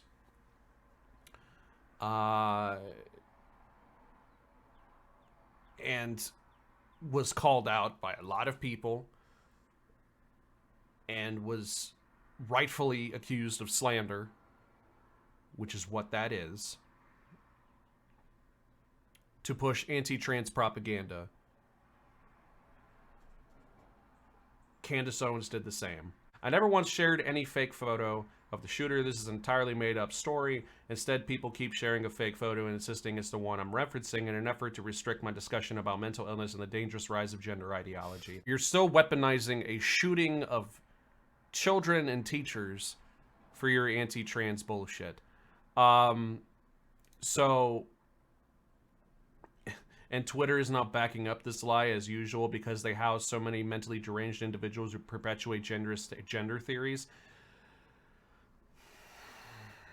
You're literally referencing what there's a limited amount of photos of the actual shooter, and none of them show this individual, Salvador Ramos, wearing a skirt or a tube top or anything like that, not presenting themselves in any way other than as cisgender. So what photo are you referencing then? Especially seeing how this is around the time when people like Gosar were sharing this photo. So this is what is being referenced, okay? We already know, fool, it's a transsexual leftist illegal alien named Salvador Ramos. It's apparently your kind of trash. Gosar is a Nazi. This is clearly a knee-jerk, foamy-mouthed attempt to further criminalize being trans.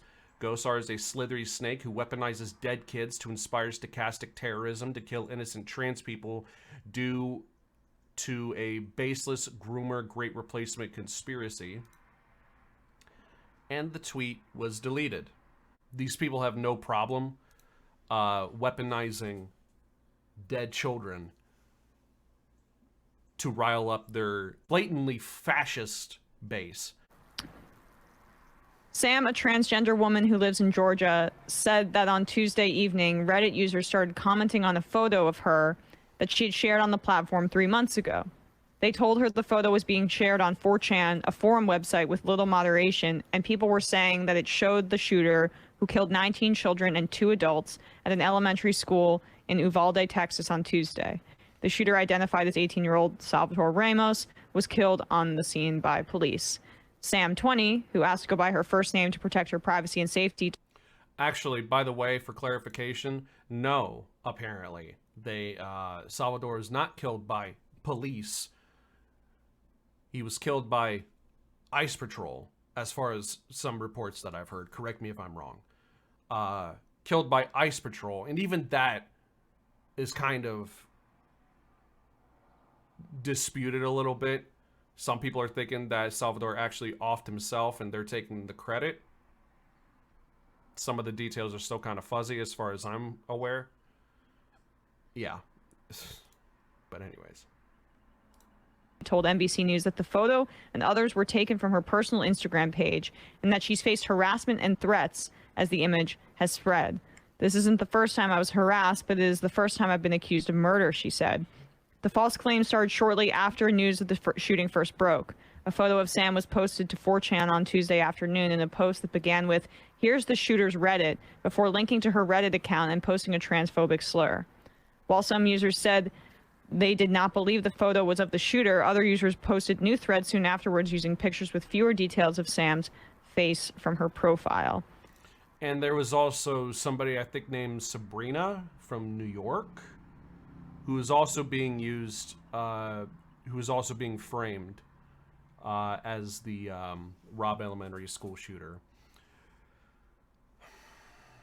Mass shooters trend right-wing, and that as mass shootings increase, more right-wing mass shootings are going to increase.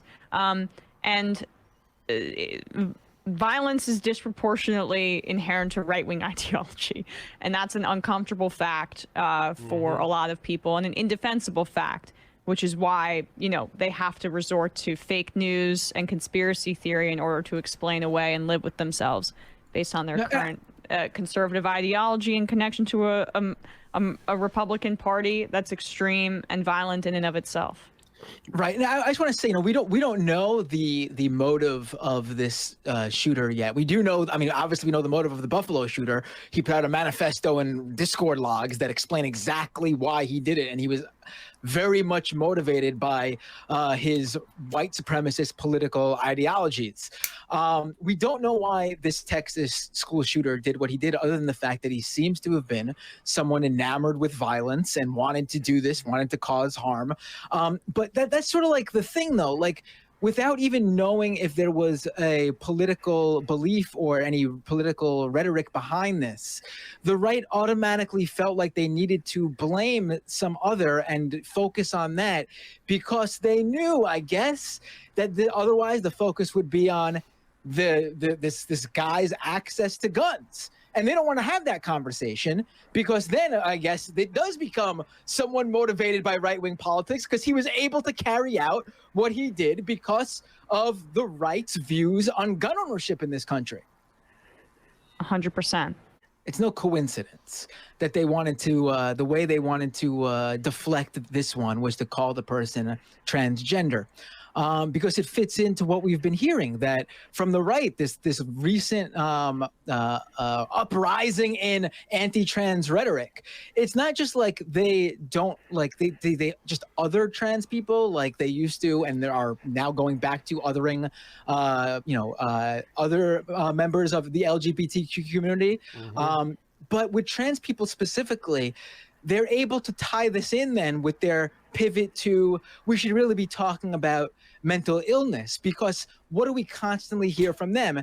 There's no such thing as transgender people. You can't be trans. You're actually mentally ill if you think you are not the gender that you were, that matches the sex you were born with. So this was an easy, open way for them to do it and tie everything in a nice little bow. And I wouldn't surprise me if this is the new go-to from now on. Anytime this happens, well, let's should look into this person's trans. Wasn't Owen's husband found being undercover, or am I misremembering? I don't know anything about that. Oh.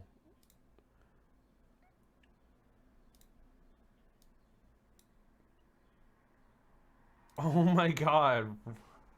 Wait, I think I somewhat remember this.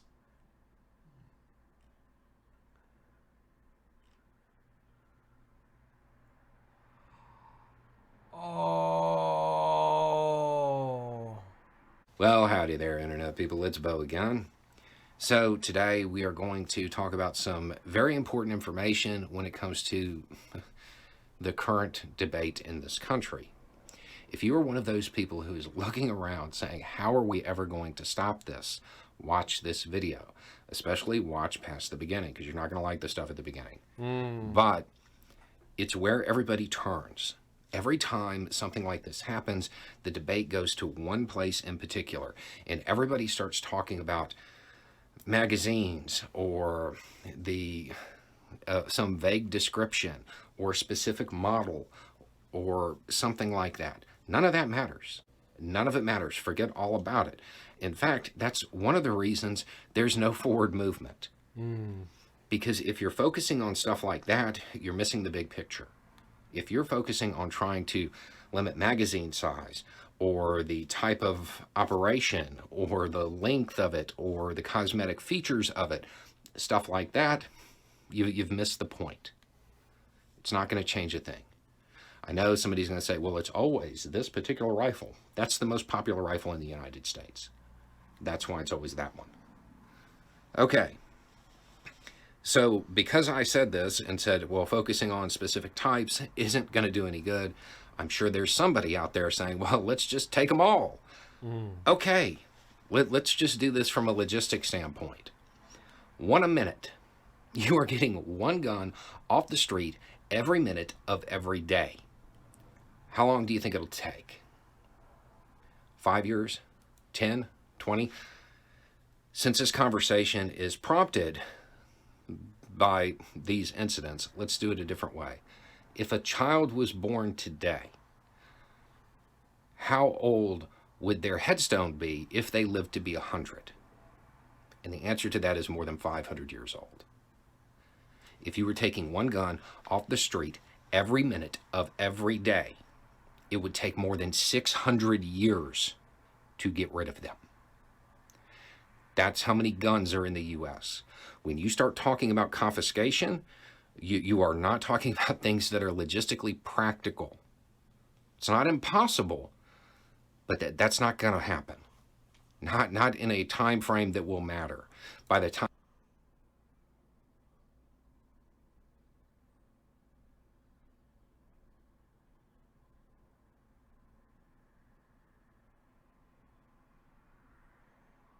Wow.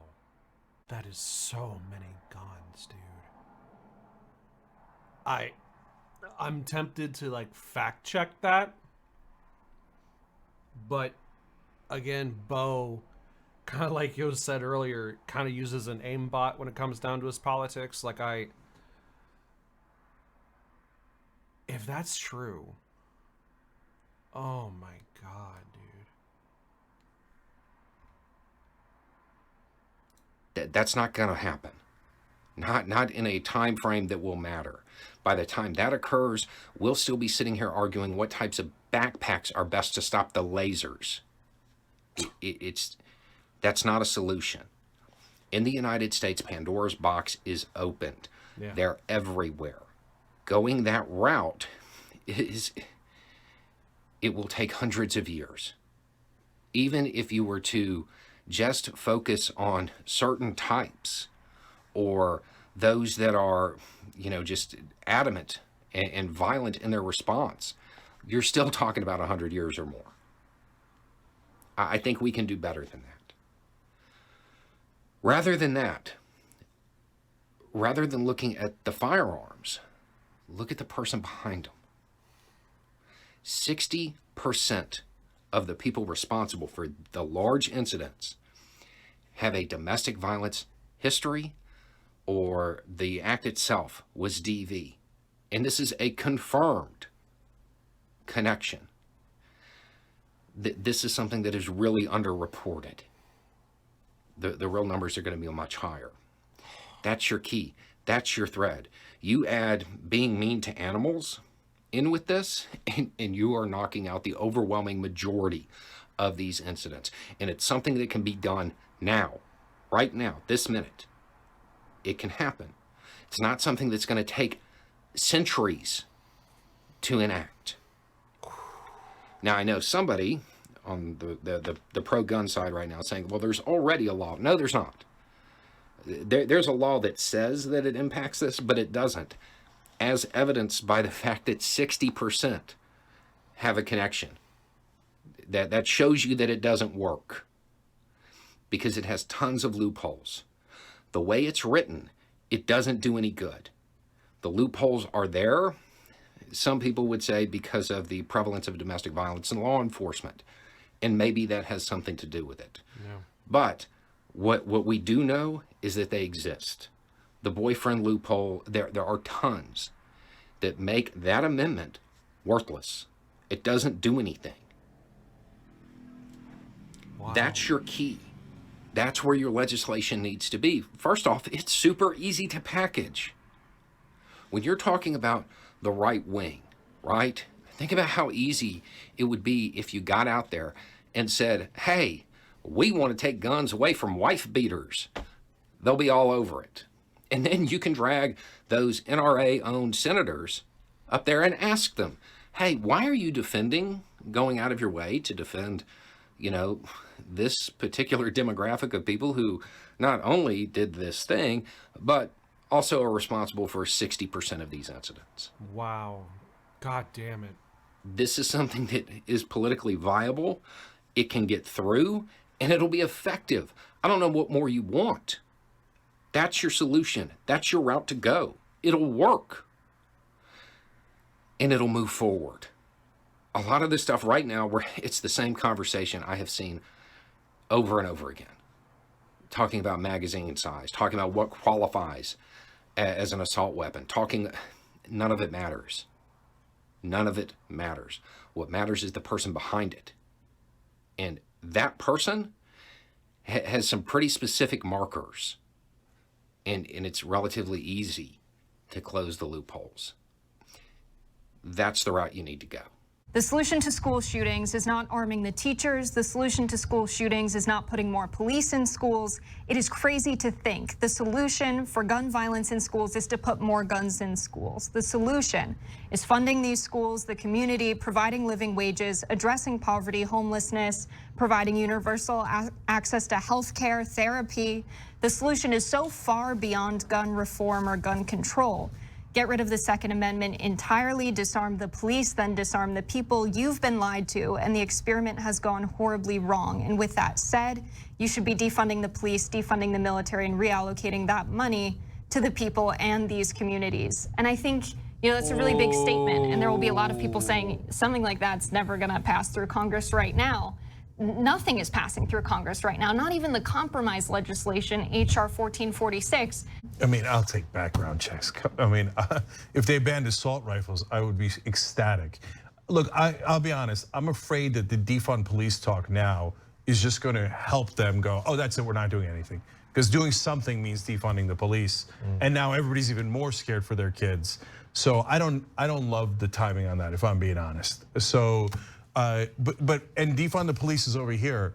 17 incredibly reasonable, massively popular positions are right here, and we won't even take the first inch towards that.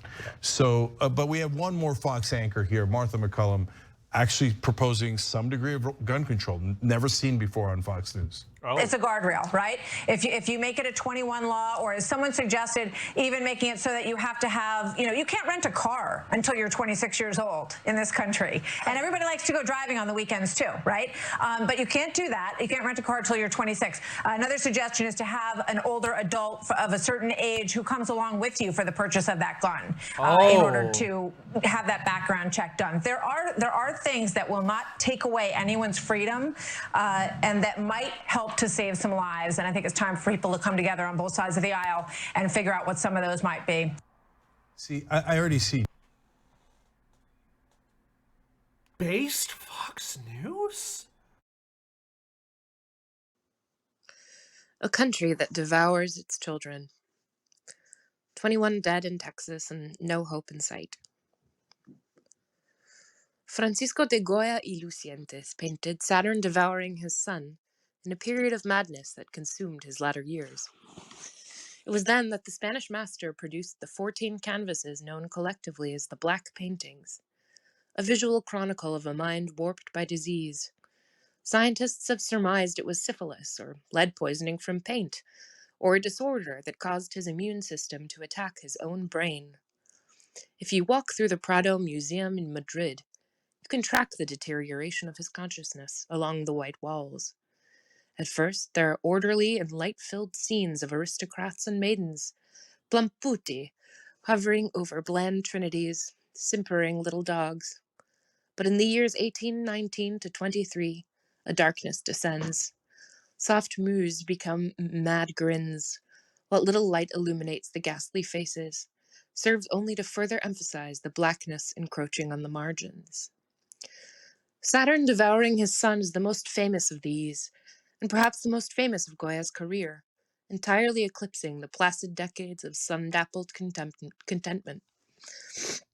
What is particularly striking about the figure of Saturn, who in myth swallowed his children whole so that, later on, they could break free of his body and go on to rule from Olympus, is the surprise on his face, the shock in the bulging eye as the great black mouth gapes over the stump of what was once an arm, as the reddened hands dig into the headless torso. Saturn is surprised that he is devouring his own child, but he doesn't stop. Perhaps he cannot.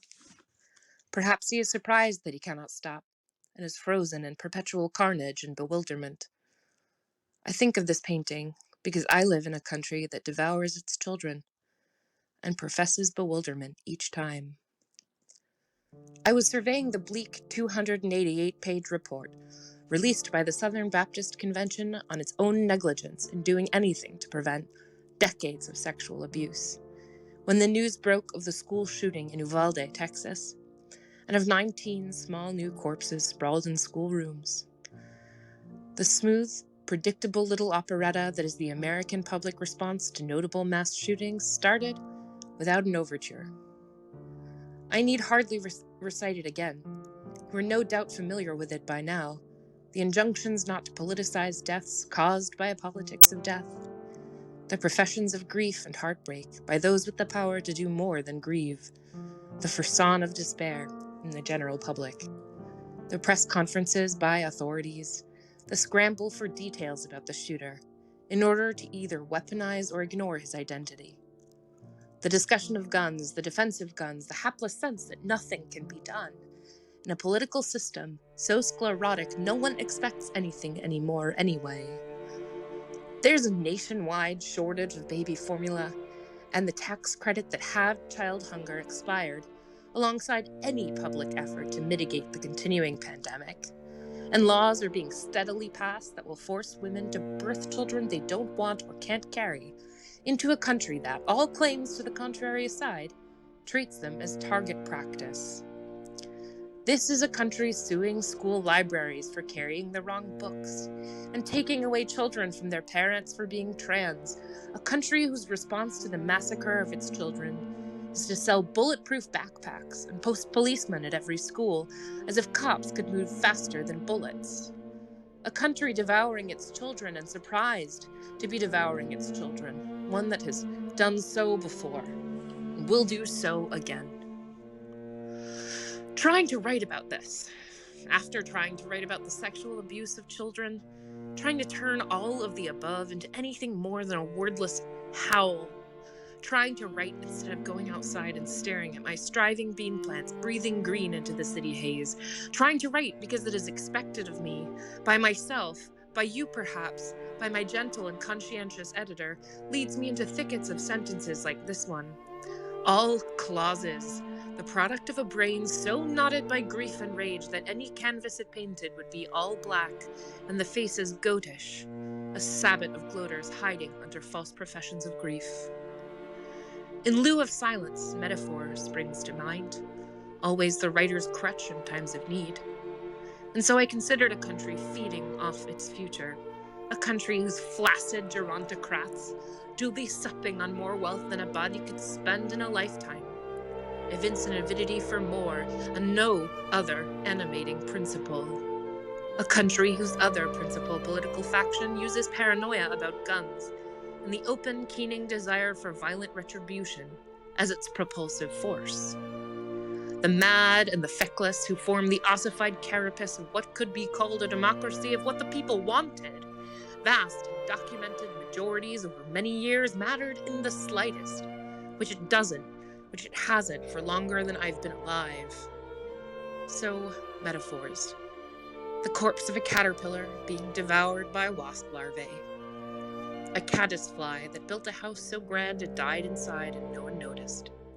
The end of Rome and the end of the Weimar Republic and the ends of empires that are whispers in the long corridors of museums, just friezes of stone where once trod mighty legions. A lie told so long and so often it continues by rote from mouth to mouth. A canvas of a ghastly face, its eyes lit with shock, pulling with its hollow jaw at the red-stained corpse of its child, frozen in the twilight of the painter's madness. Francisco de Goya is remembered more for his black paintings than he ever was, for the lush, light little scenes that leave no imprint on the memory, his luxuriant years in the Spanish court, before he began to fear madness above all things, and exiled himself in the Quinta del Sordo, the House of the Deaf. Madness is interesting, particularly when paired with a febrile hand and a delicate brush. And the story of America's collapse is being written by 1,000 minds sharper than mine, and more comprehensive than mine, and better equipped to tell you what to do and how to feel and what to think. Me, I think of the open mouth. I think about small limbs whirled out in their moment of death, which came too soon and did not need to come at all. I think about a country surprised by the carnage it creates, but continuing to feast. I think of the great limbs of the beast, kneeling as it feeds, and know it will not rise again.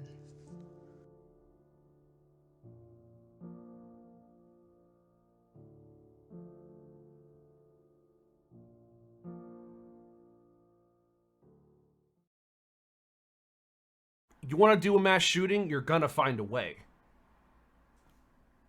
It's just it's just gonna happen. It's just gonna happen. Kind of like I said earlier, that is the consequence of normalizing frequent mass shootings, left unchecked, unaddressed, unchallenged, thoughts and prayers, yada yada yada, bullshit, bullshit, bullshit. Please fundraise and vote for me. This is the consequence.